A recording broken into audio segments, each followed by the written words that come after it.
آپ سمجھ رہے ہیں؟ غور کریں، فریب کاری سے کرتا ہے جو آپ کے سمجھ ہی میں نہیں آتا کہ اچھا یہ بھی فریب ہے، یہ تو عین دین کے مطابق ہے۔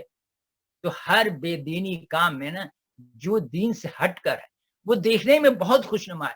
آپ سورہ رکوع میں سبحان ربی العظیم سے چھوڑ کر اب سورہ یاسین پڑھیں، کتنی اچھی بات، بہت اچھی بات ہے۔ لوگ کہیں گے کیا نیک آدمی ہے یار، ایک لائن کے دعا کے بجائے اس نے تو رکوع میں پورا سورہ یاسین، یہ تو بہت ہی پہنچا ہوا آدمی ہے۔ از اٹ قابل قبول؟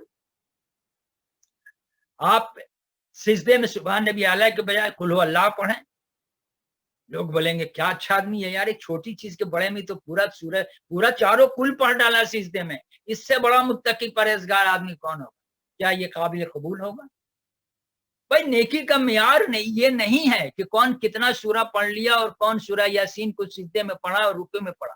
قابل قبول ہوگا کہ کسٹمر نے کیا ریکوائرمنٹ، کسٹمر ریکوائر کرتا ہے کہ سورہ رکوع میں سبحان ربی العظیم پڑھا جائے یا سجدے میں سبحان ربی الاعلی، کسٹمر کے ریکوائرمنٹ یہ ہے۔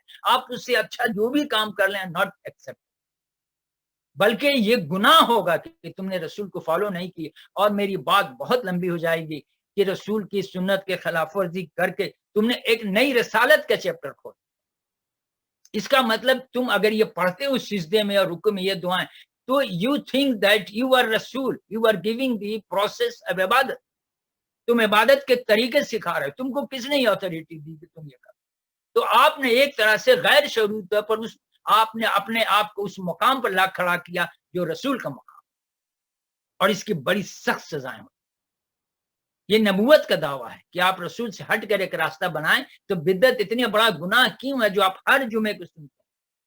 کیونکہ آپ اگر بدعت کرتے ہیں تو ایک نبوت کا دعویٰ کرتے ہیں، کیونکہ راستہ آپ نے بدعت سے ہٹ کر وہی راستہ متعین کیا، اس کا مطلب آپ بھی صاحب ایک راستہ متعین کر سکتے ہیں، آپ بھی صاحب نظام ہیں، آپ بھی قوم کو ایک نظام دے سکتے ہیں، آپ کا نظام بھی قوم فالو کرے۔ یہ حق آپ کو کس نے؟ جس طرح میں نے کہا کہ اگر گورنمنٹ ایک نوٹ چھاپتی ہے اور آپ ایک نوٹ چھاپ لیں اس سے بہترین کاغذ پر اعلیٰ معیار کے پرنٹنگ مشین سے، مارکیٹ میں جب وہ نوٹ آئے گی تو آپ کو گرفتار کر دیا جائے گا۔ آپ لاکھ بحث کریں کہ میرا نوٹ اصلی نوٹ سے زیادہ اچھا ہے، زیادہ خوبصورت ہے، میں تو گورنمنٹ کی مدد کر رہا ہوں کہ بجائے وہ نوٹ چھاپ کرنے میں پیسہ خرچ کرتی ہے میں گورنمنٹ کو چھاپ کے نوٹ دے رہا ہوں، کیا یہ بحث آپ کو قابل قبول ہوگا یا آپ جیل جائیں؟ اس لیے کہ آپ نے اتھارٹی کو چیلنج کر دیا ہے۔ نظام بنانے کا حق نبی کو ہے، بعد از خدا بزرگ تو ہی قصہ مختصر، خدا کے بعد اگر اختیار کسی کے پاس ہے تو صرف رسول صلی اللہ علیہ وسلم کو ہے، اور آپ نے اس کو چھوڑ کر ایک دوسرا راستہ نکالا، مطلب آپ نے نبوت کو چیلنج کیا، اور اس کی سزائیں آپ خود سوچ سکتے ہیں اور قوم اس کو کیا کہتی ہے آپ سمجھ سکتے ہیں۔ تو نظروں میں بہت خوشنما بندہ یہ وہ کام نہایت ہی فریب کاری سے کرتا ہے، پوائنٹ ٹو بی نوٹ، کہ اس طرح سے کرتا ہے کہ آپ کو محسوس بھی نہیں ہوتا ہے، وہ یہ باور کراتا ہے کہ طریقہ معصیت گناہی میں اس کا فائدہ ہے دنیا کو، اس طرح انسان شیطانوں کے ساتھ رفاقت اختیار کر لیتا ہے، وہ اسے باور کراتا ہے ان اعمال کے نتیجے میں اس کو نجات حاصل ہوگی۔ سارے لوگ کیوں جمع ہوتے ہیں؟ کہ اس عمل کی فضائل اعمال کی بنیاد پر ان کو نجات مل جائے گا، اور یوں انسان خوشی خوشی ہلاکت کی طرف بڑھتا جاتا ہے، نہایت خوشی سے، بغیر پریشانی کے، بغیر انجانے، بہت خوشی سے کہ بہت اچھا ہم عبادت کرنے جا رہے ہیں 40 دن اور 3 دن کے دورے پہ، اور مسجد میں بیٹھ کے اور سر ہلاتے رہیں گے، پڑھتے رہیں گے، اور یہ سمجھتا ہے کہ اس طرح خوشی خوشی وہ آگے بڑھتا چلا جاتا ہے۔ لیکن جب اکاؤنٹیبلٹی ہو گئی تو افسوس ہوگا کہ اس کو وہ کہے گا کہ یار ہم نے تو ساری زندگی اسی میں گزار دی، اب تو وقت ہی نہیں کہ ہم اس کو تصحیح کریں، اور یہی سب سے بڑا مسئلہ ہے۔ جب شیطان کے طریقے واردات کی اس قدر واضح انداز میں تصویر کسی دی گئی باوجود کہ ازلی دشمن اپنے پھندے پھیلاتا ہے اور جال بچھاتا ہے اور شکار کو آہستہ آہستہ اس کی طرف آتا ہے، تو اس کے جال و پھندے میں وہی لوگ پھنستے ہیں جن کی فطرت بدل چکی ہوتی ہے۔ فطرت بدلنے کا مطلب کیا ہے؟ کہ آپ دنیا کے معاملے میں اتنے پریسائز، اپنے گاڑی کے معاملے میں پریسائز، اپنے شادی بیاہ کے رشتے میں آپ اتنے پریسائز ہیں کہ صحیح رشتہ تلاش، کپڑا خریدنے میں اتنے پریسائز ہیں، زیور خریدنے میں اتنی پریسائز، جب دین کی بات آتی ہے تو جو کہہ دے، جیسے کہہ دے، جہاں سے بول دے، سب ایکسیپٹیبل، یہ بے ایمانی۔ اتنی ہی پریسائز سب سے سینسٹیو مسئلہ دین کا ہے.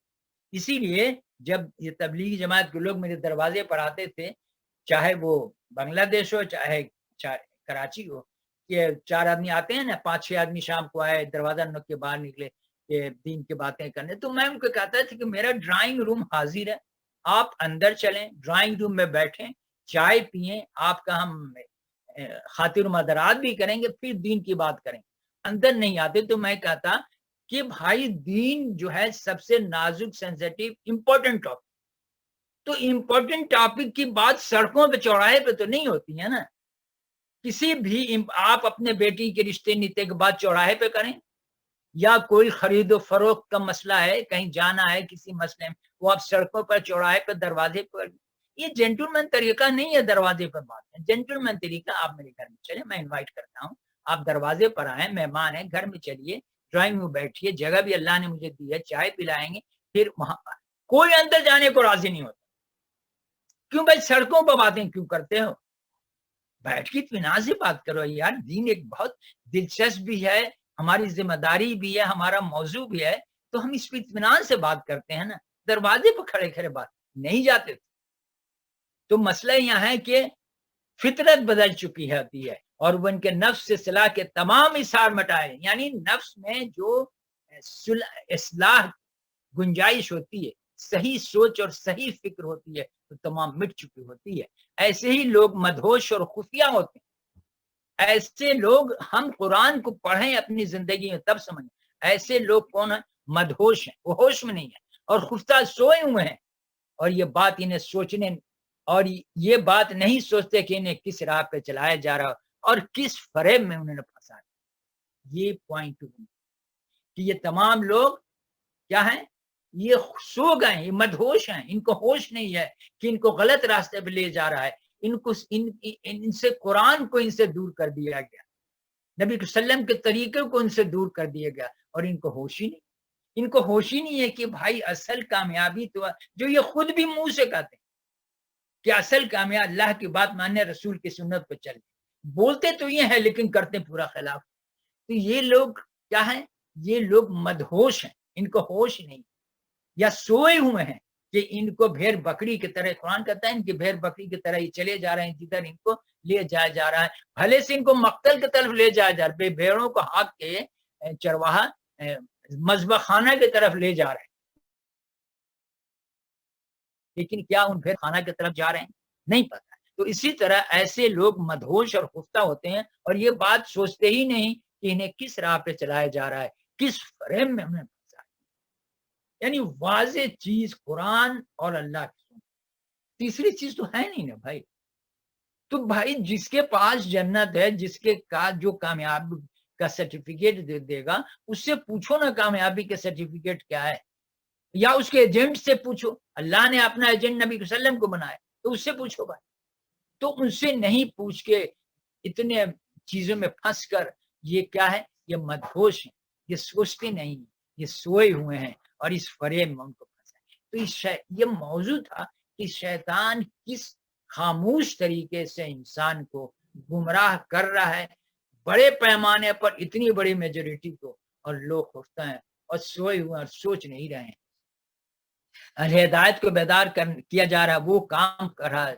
مارکی کی نبیت کے بارے میں سوچ رہا تھا, اچانک ہی لوگوں کا انجام سامنے, جس کو شیطان نے اپنے پھندے میں پھنسا لیا, اور جن کو اس نے اپنے منصوبے کے بارے میں پختہ یقین دہانی کرائی ہوتی ہے, اور جن پر اس کے اعلان کردہ جادو چل چکا ہوتا ہے, اور اس کے ساتھ ان لوگوں کا انجام بھی دکھایا جاتا ہے جو شیطان سے پھندے سے نکل گئے, اس لیے کہ وہ اللہ تعالیٰ پر صحیح طرح ایمان ڈالے.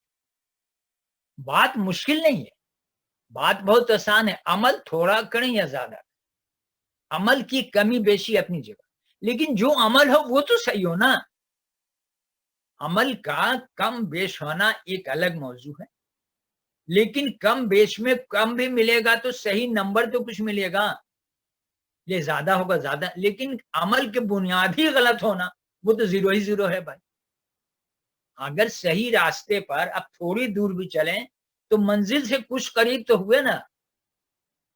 صحیح منزل کے ڈائریکشن میں آپ نے راستہ کم طے کیا, زیادہ دن لگے گا پورا راستہ طے کرنے میں, لیکن راستے کا تعین تو صحیح ہے نا کہ منزل کی طرف جا رہی ہے، لیکن اگر ایسے راستے پہ چل چکے جو منزل کی طرف جاتی نہیں ہے تو اس پر جتنا بھی اب چلیں نقصان ہی نقصان، جتنا زیادہ چلیں گے اتنا ہی زیادہ نقصان ہوگا، کیونکہ آپ اس راستے پر چل ہی نہیں رہے ہیں جو منزل کی طرف جا رہی، تو یہ تو ٹوٹل لاس ہو رہا نا۔ تو عمل کی کمی بیشی ایک الگ موضوع، جتنا عمل کریں گے اتنا منزل سے قریب ہوں گے، اتنا پرسنٹ تو ملے گا نا صحیح۔ لیکن جب آپ کتاب ہی دوسری پڑھ لیے، آپ سلیبس فالو کیے، کم پڑھا ہم نے، امتحان میں آپ نے کم لکھا تو 100 میں آپ کو 30 نمبر 40 نمبر ملا، لیکن جب آپ نے کتاب ہی وہ نہیں پڑھی تو آپ نے جتنا لکھا وہ زیرو لکھا، کیونکہ جتنا لکھا وہ غلط لکھا، کیونکہ آپ نے اس کتاب کے متعلق لکھا ہی نہیں، اور لکھا ہی نہیں جو کتاب آپ کو دی گئی تھی سلیبس میں، تو آپ کو تو زیرو ہی زیرو نمبر ملے گا نا بھائی۔ تو عمل کی کمل بیشی ہونا ایک الگ چیپٹر ہے، کم سے کم راستہ تو صحیح ہو نا، راستہ صحیح ہو، جتنا چلیں گے اتنا نمبر ملے گا۔ آپ نے کتاب ہی دوسری پڑھی، جتنا لکھیں گے پورا کاپی بھر دیں گے امتحان میں، پھر بھی زیرو ملے گا کہ بھائی میں نے تو یہ پوچھا ہی نہیں تھا، میں نے تو یہ سلیبس ہی نہیں دیا تھا، ہم نے پوچھا تھا تاریخ پاکستان، تم نے تاریخ کینیڈا لکھ دیا۔ تو بہت اچھا عالم آدمی ہو، تم نے بہت لکھا، بڑی محنت کی، بہت نالج ہے، لیکن میں مجبور ہوں کہ میں زیرو دوں گا کیونکہ میں نے تو تاریخ پاکستان پوچھا تھا، تاریخ کینیڈا تو نہیں پوچھا تھا۔ تو کسٹمر تو یہی بولتا ہے کہ میرے مطابق تو یہ پارٹ نہیں ہے نا بھائی، تم نے بنایا اچھا، تم نے ایک پارٹ بجائے اسٹیل کے سونے کو بنا دیا تو میں کیا جو شیطان کے پھندے سے، اس لیے کہ وہ اللہ تعالیٰ پر صحیح ایمان لا چکے ہیں، اور جن لوگوں کا ایمان پختہ ہوتا ہے وہ شیطان کے پھندے سے محفوظ ہوتے، اس میں بہت بڑا مشکل کام نہیں۔ کتاب پہلی لائن میں کہتا ہے الف لام میم ذالک الکتاب لا ریب فیہ ھدی للمتقین، اس کو یہ بات کہنے کی ضرورت کیوں پیش آئی کہ اس کتاب میں کوئی شک، اللہ تعالیٰ کی بات کہنے کی ضرورت پہ کیوں پیش آئی؟ کیا اللہ تعالیٰ بھی آپ سمجھتے ہیں کوئی غلط بات ہمیں بتا دیں گے؟ وہ یقین دہانی کرا رہے ہیں اللہ تعالیٰ کو، پھر بھی یقین دہانی کرانی پڑی بندوں کی، بھائی اس کتاب میں شک نہیں ہے، اس کو پڑھو، دل کھول کے پڑھو، ذہن کو کہیں دوسری طرف مت لے جاؤ۔ یہ وہ دکان ہے جہاں 100% کوالٹی کی چیز ملتی ہے، بے اطمینان سے اس دکان سے جو چیز آؤ خرید لو، بالکل شک مت کرو کہ یہ چیز نقلی ہے یا غلط بنی، 100% تمہیں کوالٹی کی چیز یہاں ملے گی۔ اسی لیے اللہ تعالیٰ کو بولنا بھائی الف لام میم ذالک الکتاب لا ریب، اس کتاب میں کوئی شک مت کرو، دکان ایسی نہیں ہے جہاں تمہیں دھوکہ دیا جائے یا نقلی مال ملے، کم درجے کا مال ملے، پورے اطمینان سے اس دکان سے جو چیز چاہو خریدو، 100% سیٹسفیکشن تم کو ملے۔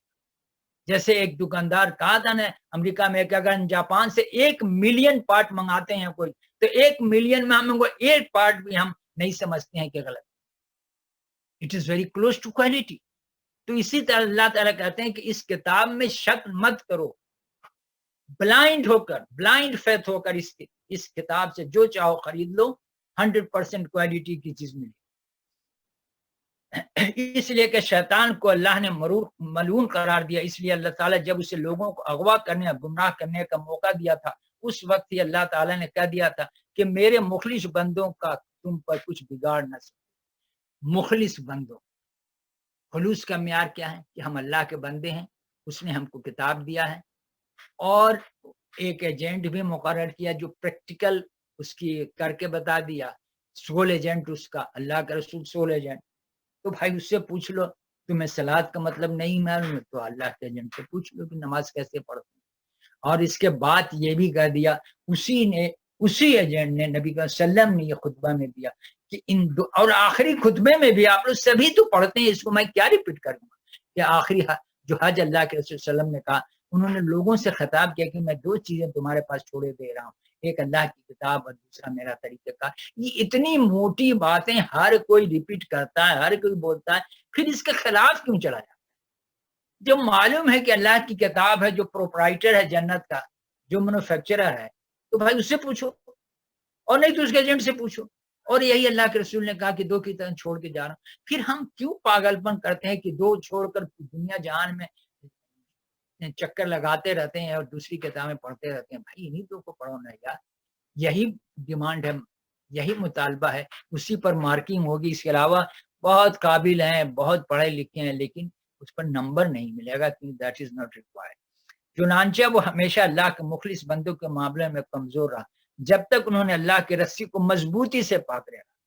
سورہ بقرہ میں ہے حبل اللہ جمیع لا تفرقوا حبل اللہ جمیع، اللہ تفرقہ مت کرو اور اللہ کی رسی کو مضبوطی سے پکڑ لو. تو اس پر تو سارے مفسرین ہیں کہ اللہ کی رسی قرآن ہے. تو اللہ کی رسی کو مضبوطی سے پکڑ لو اور تفرقہ مت کرو. جب رسی کو مضبوطی سے پکڑو گے تو تفرقہ ہوگا ہی نہیں نا. تفرقہ تو ہوتا ہی اسی کے جب ہم کتاب کو چھوڑ دیتے. آپ دیکھ سارے لوگ کمپیوٹر سے ہم سے زیادہ نالج رکھتے ہیں. جب بھی کمپیوٹر کے مسئلے میں آپ کو کوئی شک و شبہ ہوتا ہے، آپ مائکروسافٹ کی بک کھولتے ہیں، اس سے میں درست کرتے ہیں کہ بھائی کہاں غلطی ہوئی، کیا غلطی ہوئی، اس سے تصحیح کرتے ہیں. اس میں کہیں اختلاف نہیں پائے گا. ہر کمپیوٹر پڑھنے والا، کمپیوٹر سے جس میں رہنے والا جب ڈسکس کیجیے گا تو کسی ایسے مسئلہ میں جو اس کو سمجھ میں نہیں آئے، ہر آدمی بولے گا بھائی کہ کمپیوٹر مائکروسافٹ کی ہینڈ بک کھول. تو جب آپ کو وہاں ایک اختلاف نہیں ملا because everybody is following the same book, پھر یہاں اختلاف کیوں مل جاتا ہے؟ اس لیے کہ سیم بک نہیں فالو کیا تھا.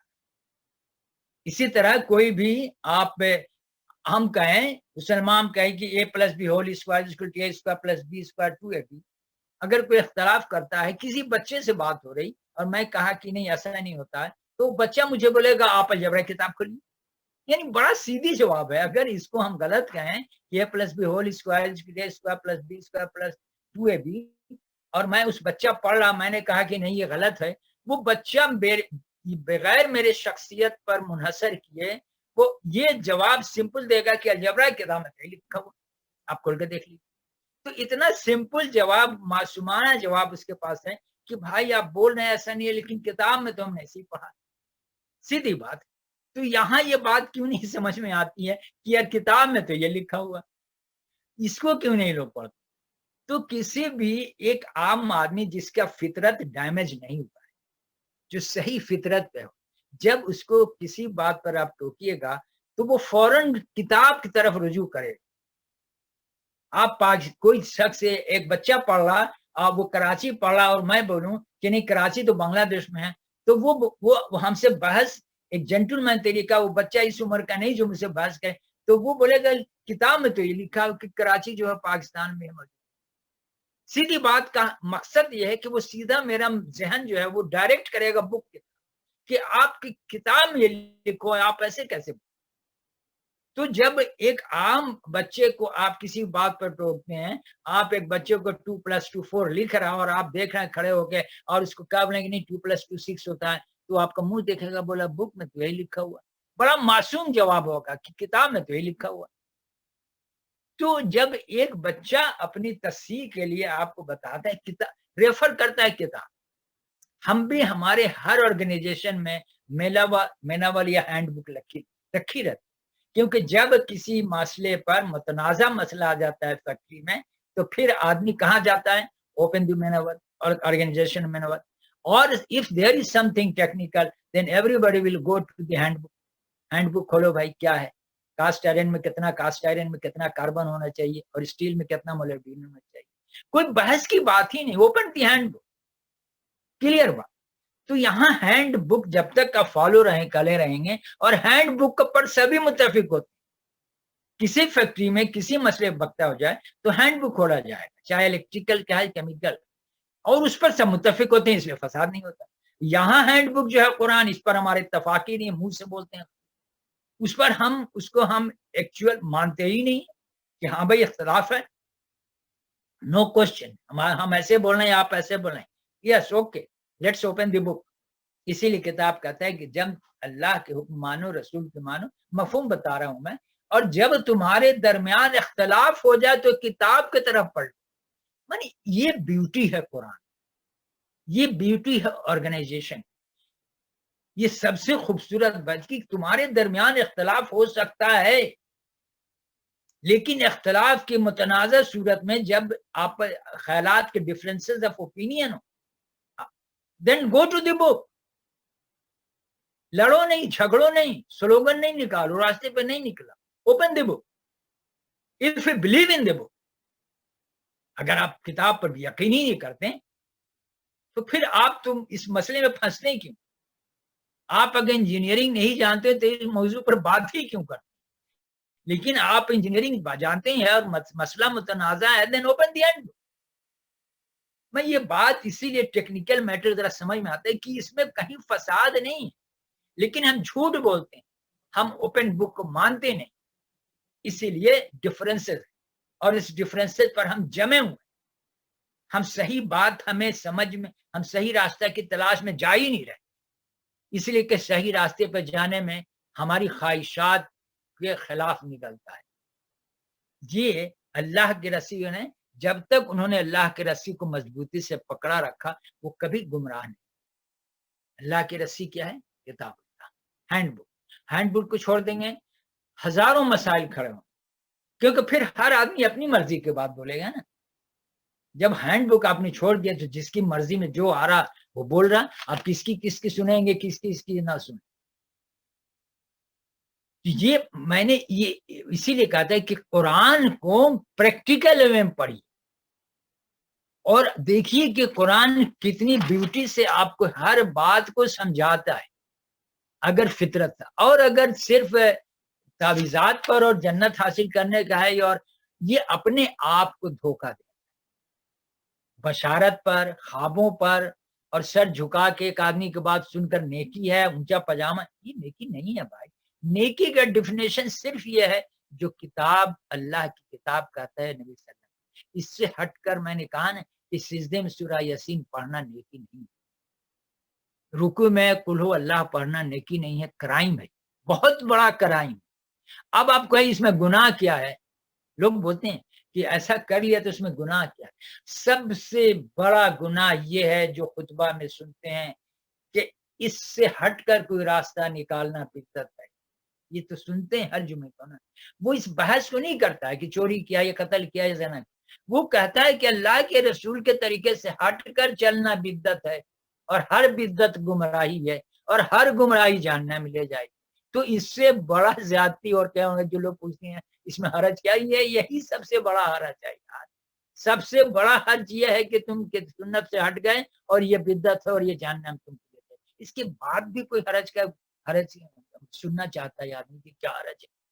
مانی انسان کی عقل کہاں چلا گیا کہ ایک طرف وہ روز سنتا بھی ہے خطبے میں، پھر بولتا ہے اس میں حرج کیا۔ حرج یہ ہے کہ راستے سے ہٹ گئے۔ میں بولتا ہوں کہ بیچ والی لائن سے چھوڑ کر تیسرے لائن میں جانا میں حرج کیا، گاڑی تو پھر بھی چلے گی اسی اسپیڈ، لیکن آپ نے اس راستے کو چھوڑ دیا جس پر آپ کو تاکید کی گئی چاہتی۔ مسئلہ یہ نہیں کہ آپ اس راستے پر نہیں جا رہے، اس راستے کو چھوڑا ہے جس پر آپ کو ڈائریکشن کیا گیا تھا کہ نہیں آپ بیچ والے راستے میں جائیں۔ آپ نے راستے کو چھوڑ کر تیسری لائن میں گئے، یہ سب سے بڑا آپ نے یہ حکم عدولی کی، خلاف ورزی کی، اور اس کی سزا ہے جاننا۔ آپ بولیے کہ گناہ کیا بھائی؟ یہ 2 نمبر لائن بھی تو وحید کلاسن کی طرف جا رہی تھی اور 3 نمبر لائن بھی کلاسن میں جا رہی تھی، تو میں نے کیا گناہ کیا؟ گناہ یہ کیا کہ تم نے راستہ بدل دیا۔ تو اللہ کے رسول سے ہٹ کر نہیں راستہ متعین کرنا یہ سب سے بڑا حرج ہے۔ اس کے حرج کے اندر آپ حرج پوچھ رہے ہیں کہ اس میں حرج کیا؟ اگر کلو اللہ سیدھے میں پڑھ لیا تو حرج کیا؟ یہ کم بڑا گناہ ہے کہ آپ نے اللہ کے رسول کی قانون کی خلاف ورزی کی۔ حرج کسی قسم نہیں ہے، حرج تو اس وقت ہوتا ہے جب قانون کی خلاف ورزی کر۔ ان لوگوں کا ٹھکانہ جہنم ہے جن سے خلاصی کی کوئی صورت نہ پائیں گے، رہے وہ لوگ جو ایمان لے اور نیک عمل کیے، اولئک مأواہم جہنم ولا یجدون عنہا محیصا والذین آمنوا وعملوا الصالحات سندخلہم جنات تجری من تحتہا الانہار خالدین فیہا ابدا وعد اللہ حقا ومن اصدق من اللہ قیلا۔ اب دیکھیے بات میں کتنی اسٹرینتھ آ گئی ہے کہ ان لوگوں کا ٹھکانہ جہنم ہے جس سے خلاصی۔ کن لوگوں کے خلاف؟ وہی جو پہلے اتنی گفتگو کی جا رہی ہے کہ وہ جو قرآن جنہوں نے شیطان کو اپنا ولی سرپرست بنا لیا اور ان لوگوں کے انہیں امیدیں دلاتا ہے شیطان کے راستے فریب کے سوا کچھ نہیں ہے، اسی بات کے یہاں کہا کہ ان لوگوں کا ٹھکانہ جہنم ہے ان کا جن کا کوئی اس سے صورت نہیں ہے نکلنے کا، رہے وہ لوگ جو ایمان لائے اور نیک عمل کیے۔ دیکھیے یہاں بھی آمنو عمل الصالح، آمنو سے ہم مراد لیتے ہیں ایمان لائے، نالج حاصل کیا، احکام معلوم کیا کہ ایمان لائے تو ہمیں کیا کیا کرنا پڑے گا، کیا کیا ہمیں کرنا چاہیے۔ قرآن کے احکام مانے اور اس پر عمل کیا. جاننا کافی نہیں ہے، علم کافی نہیں ہے. اسی لیے ہر آدمی جو پڑھتا لکھتا ہے وہ نوکری کرتا ہے. نوکری کرنا مطلب اس پر عمل کرنا ہے. بغیر عمل کے علم نہیں، علم کا کوئی فائدہ نہیں. جسے ایک آدمی بہت پڑھ لکھ لیتا ہے لیکن گھر میں بیٹھا رہتا ہے تو لوگ اس کا برا بھلا بولتے ہیں کہ یہ تو گھر سے نکلتا ہی نہیں، محنت مشقت کرنی ہی نہیں جانتا ہے، گھر میں بیٹھ بیٹھ کے خالی چارپائی توڑ رہا اور کھاتا ہے. تو گھر کے لوگ ناراض ہوتے ہیں، حالانکہ پڑھا لکھا آدمی ہوتا ہے. لیکن پڑھا لکھا ہونے سے گھر کے لوگ مطمئن نہیں ہوتے ہیں. گھر کے لوگ تو بولتے ہیں بھائی کم پڑھا لکھا لیکن باہر جا کر نوکری کرو کہ پیسہ کما. پڑھائی لکھائی سے کوئی بھائی کا آدمی مطمئن ہوتا ہے. اس سے زیادہ مطمئن ہوتا ہے جو کم پڑھا لکھا لیکن محنت مشقت کر کے کما کے لاتا ہے. تو آمنو عمل الصالحات، ایمان لانا کامیابی کے دلیل نہیں ہے جب تک اس کو پریکٹس میں نہ لائے. اگر یہ کام ہے تو جنت میں داخل کریں گے اور ان کے وہاں رہیں گے. اور پھر اس پر مہر کیا لگا دی گئی؟ یہ اللہ کا سچا وعدہ، یہ اللہ کا سچا وعدہ ہے. اور اللہ سے بڑھ کر کون اپنی بات میں سچا ہو؟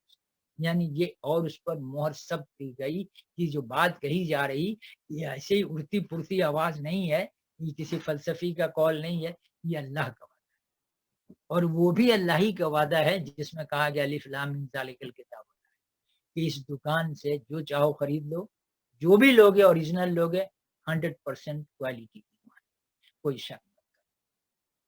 اس کے بعد قرآن کریم عمل اور جزائے عمل کے بارے میں اللہ کا عظیم اور ناقابل تغیر وصول کو بیان کرتا ہے. کیا چیز؟ عمل کے بارے میں اللہ کا عظیم اور ناقابل تغیر، یعنی جو کبھی تبدیل نہیں ہوتی ہے، بیان کرتا ہے کہ ثواب اور عذاب کا دار و مدار محض خواہشات نفس اور تمناؤں نہیں. اگلی آیت یہ آئے گی، اس کا تمیز ہے کہ ثواب اور عذاب کا دار و مدار خواہشات نفس اور تمناؤں پر نہیں ہوتا ہے. ہم نے خواہشات کر لی کہ ہم ڈاکٹر بنائے، تمنا کے ڈاکٹر بن گئے، نہیں بھائی. اس کے لیے پڑھنا پڑے گا، 26 سال لگانا پڑے گا، پھر جا کے تمنا پوری ہو. خواہشات اور تمناؤں پر آپ کو ثواب و عذاب کا فیصلہ نہیں ہوتا ہے، وہ عمل پر ہوتا ہے. ثواب اور عذاب ایک مستقل سنت اور دائمی وصول پر مبنی ہوتا ہے. ثواب اور عذاب کا دار و مدار ایک وصول پر مبنی ہوتا ہے، اور وہ ایک نہایت ہی مثبت قانون ہے. یہ کوئی کھیل کھلنڈا نہیں ہے کہ جو مرضی کر لیں آپ اور سمجھ رہے ہیں آپ کا ثواب نہیں. یہ آپ کے خواہشات نفس پہ نہیں. آگے تفصیلات بھی آئیں گے اس کے، کہ جیسے ہم نے خواہشات کے لکھا نبی صلی اللہ علیہ وسلم کے امت میں، ہم تو ہمارے اندر کوئی عذاب ہوگا ہی نہیں. ہر قوم میں ہے اس کا. عیسیٰ علیہ السلام کیا ہے کہ انہوں نے سارے لوگوں کا وہ کر دیا، گناہوں کا اپنے سر لے لیا، تو لہٰذا ہر کوئی فری. ہر مذہب میں یہ لوگ سوچ لیتے ہیں. اللہ تعالیٰ سورہ بقرہ میں کہا کہ یہ تمہاری سوچ ہے، تمہاری تمنائیں ہیں، میں نے تو ایسا کہا نہیں کہ ہم تم کو سزا نہیں دیں گے تمہاری سوچ کی وجہ سے اور رسول کی امت ہونے سے. یہ میں نے نہیں کہا، میں نے وعدہ، تمہاری سوچ ہے. سوچنے پر تو کوئی پابندی نہیں ہے دنیا میں. سوچنے پر پابندی میں نہیں ہے، کسی کا سوچ کوئی جان بھی نہیں سکتا. ہم سوچ رہے ہیں کہ میں ڈاکٹر ہوں، اس پر کوئی پابندی ہے؟ نہیں پابندی. آپ سوچتے رہیے دن بھر. ہاں جب ڈاکٹری کے لیے اپلائی کریں گے تو بولے گا سرٹیفکیٹ. ایک آدمی اسٹیپل میں ہے، وہ پاکستان سے میڈیکل ڈاکٹر تھا، وہ اپنے گاڑی کا نام لکھا ہے، ڈاکٹر نام نہیں بتاؤں گا میں، ڈاکٹر اپنا نام. یہ گاڑی کا نیم پلیٹ ڈاکٹر حسین امام لکھ دینے سے کیا فائدہ ہے میں بتاؤں. یہ تمہاری سوچ ہے، تمہیں خوشی ملتی ہے کہ میں تو یہاں ڈاکٹر نہیں لکھ سکتا اس لیے کہ کینیڈا کا میڈیکل پاس نہیں کیا، تو گاڑی کا نام پلیٹ ڈاکٹر حسین، تو ڈاکٹر حسین لکھ دیں، حسین امام ڈاکٹر بن گیا. تو لکھا کہ تمہاری آرزو اور خواہشات نفسی ہے، اس سے حاصل کیا ہونا ہے؟ ثواب و عقاب کا معیار ایک مستقل سنت اور دائمی وصول. دائمی ایک وصول ہے، ہر چیز کا وصول ہوتا ہے. آپ انجینئرنگ ہے یا کوئی بھی اکاؤنٹ ہے، اس کا ڈیبٹ ہے، کریڈٹ ہے، لکھا ہوا کہ فلانا فلانا جو اخراجات ہوں گے ڈیبٹ میں آئے گا، فلانا فلانا جو منی ہے وہ کریڈٹ میں جائے گا. وصول ہے ایک اکاؤنٹ. ہر نظام میں ایک وصول ہے. کیمیکل انجینئرنگ کا ایک وصول ہے، میکینیکل ایک وصول ہے، الیکٹریکل کا. تو ایک دائمی نظام ہے جس پر وصول ہے، کیونکہ وصول ہٹ جائے تو نظام درہم برہم ہو جائے. وصول جتنا بھی برا ہو اگر کوئی قوم کوئی وصول بنائے، چاہے وصول جتنا بھی نکارا ہو، لیکن اگر وہ اس وصول پر عمل پیرا ہو جاتی ہے، کامیاب ہو جاتی ہے۔ لیکن ایک قوم بہت اچھا وصول بنائے لیکن اس پر عمل پیرا نہ ہو تو پھر وہ گمراہ ہو جائے گی، پھر وہ ناکارہ ہو جائے گی، پھر موت اس کے سامنے۔ مستقل وصول پر زندگی چلتی ہے۔ یہ وصول اللہ نے مقرر کیا ہے کہ پانی اوپر سے نیچے کی طرف بہے۔ اگر یہ اصول نہ ایسا رہے تو کوئی سسٹم ہم بنا نہیں سکتے۔ تو اللہ تعالیٰ نے جو چیزیں بنائی ہیں وہ دائمی بنائی ہیں، چونکہ انہی بنیاد پر فیوچر ڈیپینڈ کر رہا ہے۔ یہ وصول ہے کہ پانی نیچے ہی کی طرف بہے گا، اس پر وصول بنایا گیا۔ یہ وصول ہے کہ ہوا ٹھنڈے علاقے سے گرم علاقے سے ٹھنڈے علاقے کی طرف جائے گی، تبھی تو کوئٹہ سے جب ہوا آتی ہے تو کراچی میں ٹھنڈ ہو جاتی ہے۔ تو وصول اگر فکس نہ رہے تو ہم کن بنیادوں پر کام کریں؟ یہ وصول ہے کہ پانی 100 ڈگری سینٹی گریڈ پر ابلتی ہے، جب سینٹی گریڈ تھرمامیٹر نہیں بنا تب بھی اتنا ہی پر ابلتی ہے۔ جب بن گیا ہم تو تھرمامیٹر سے ناپتے ہیں، اندازہ لگاتے ہیں، لیکن پانی تو اتنا ہی درجہ پر ابلتی تھی آدم علیہ السلام سے لے کر اب۔ تو ایک پرماننٹ وصول، پرماننٹ دائمی وصول ہوتا ہے، اور اس وصول پر ہم تمام نظام چلاتے ہیں۔ اگر وصول ہی دائمی نہ ہو، جیسے گورنمنٹ بناتی ہے ایک رائٹ ہینڈ سائڈ ڈرائیو، ایک مستقل وصول، اگر یہ وصول مستقل نہیں ہے تو روز گاڑیوں میں ٹکراؤ ہوگا، کوئی لیفٹ چلائے گا، کوئی رائٹ چلائے گا، کوئی الٹا چلائے گا۔ تو ایک وصول مطلع ہے، تو وصول دائمی ہوتا ہے تاکہ اس بنیاد پر اگلا پروسیس چلتا ہے۔ اور یہ ایک مثبت قانون ہوتا ہے، ایک بہتر قانون ہوتا ہے۔ اس قانون کا اطلاق تمام امتوں پر ہوتا ہے۔ جیسے میں نے کہا گاڑی کا وصول ہے کہ رائٹ سائڈ پر آپ ٹرن کریں تو رائٹ ہینڈ سائڈ کا آپ لائٹ چلائیں، انڈیکیشن۔ اگر یہ وصول پرماننٹ نہ ہو تو آپ سمجھ سکتے ہیں کتنے ایکسیڈنٹ روزانہ ہو، کیونکہ رائٹ میں ٹرن کرنا ہے وہ لیفٹ چلا رہا ہے، کیونکہ وصول متعین نہیں ہے، پرماننٹ نہیں ہے۔ تو وصول مثبت ہوتا ہے اور اس کا تمام گاڑیوں پر اطلاق ہوتا ہے۔ کچھ گاڑیوں پر اطلاق ہو تو کام نہیں چلے گا بھائی، 100% گاڑیوں پر اس قانون کا اطلاق ہونا چاہیے جو ڈرائیونگ کتاب میں لکھا ہوا ہے۔ اگر ڈرائیونگ کتاب میں جو وصول لکھا ہوا اگر ساری گاڑیوں پر اس کا اطلاق نہ ہو تو پورا شہر میں حادثات بڑھ جائیں۔ اسی لیے اللہ کا قانون جو کتاب ہے ایک دائمی وصول ہے کہ اس وصول پر اگر چلتے رہو گے تو ٹکراؤ نہیں ہوگا، اس لیے کہ اللہ تعالیٰ کے ساتھ کسی کا نسب نہیں ملتا ہے۔ ہم چھوٹے پیمانے پر ہی کہہ رہے ہیں کہ ڈرائیونگ کا وصول ہے، اس کے تمام گاڑیوں پر تمام لوگوں پر اثرات ہوگا۔ جو انڈیا سے آئے ہیں وہ بھی یہی فالو کریں، جو جاپان سے آئیں گے وہ بھی یہی فالو کریں، جو کینیا سے آئیں گے ان پر یہ اطلاق ہوگا، جو امریکہ سے آئے اطلاق ہوگا، جو بنگلہ دیش، یعنی تمام لوگ جو کینیڈا میں رہتے ہیں اس کا اس قانون کے اطلاق سب پر ہوگا، تبھی یہ نظام چلے۔ اسی لیے اللہ تعالیٰ کہتے ہیں کہ جو یہ دائمی قانون ہے قرآن کا اور یہ مثبت قانون ہے، اور اس قانون کے اطلاق تمام امتوں پر ہوگا۔ یہی بیوٹی ہے، تمام امتوں پر اس کے اطلاق، یہ نہیں کہ ایک امت کا کوئی اور قانون ہے، دوسری امت کا کوئی اور قانون ہے، ایک ملک کے لیے کوئی، ایک ملک سے آئے ہوئے لوگوں پر ڈرائیونگ کا کوئی اور قانون ہے، دوسرے ملک سے آئے، تو ایسا نظام نہیں چلے گا بھائی۔ تو اللہ کا قانون کیا کہتا ہے کہ اس کا اطلاق تمام امتوں پر ہوگا، اس لیے کہ اللہ تعالیٰ کے ساتھ کسی کا نسب نہیں ملتا، کوئی رشتہ داری نہیں ہے اللہ تعالیٰ کی کہ ہر ایک کے لیے الگ الگ قانون بنائے کہ یہ میرے علاقے کا ہی تیرے علاقہ کا ہے۔ اسی طرح لوگ خود سے ایک تمنائیں بنا لیا ہیں کہ ہم سید ہیں، ہمارا رشتہ تو اللہ کے رسول سے ملتا ہے تو ہم معاف کر جائیں گے۔ یار اللہ کے رسول نے تو کبھی نہیں کہا، یار انہوں نے اپنے بارے میں نہیں کہا، تمہارے بارے میں کیا کہا؟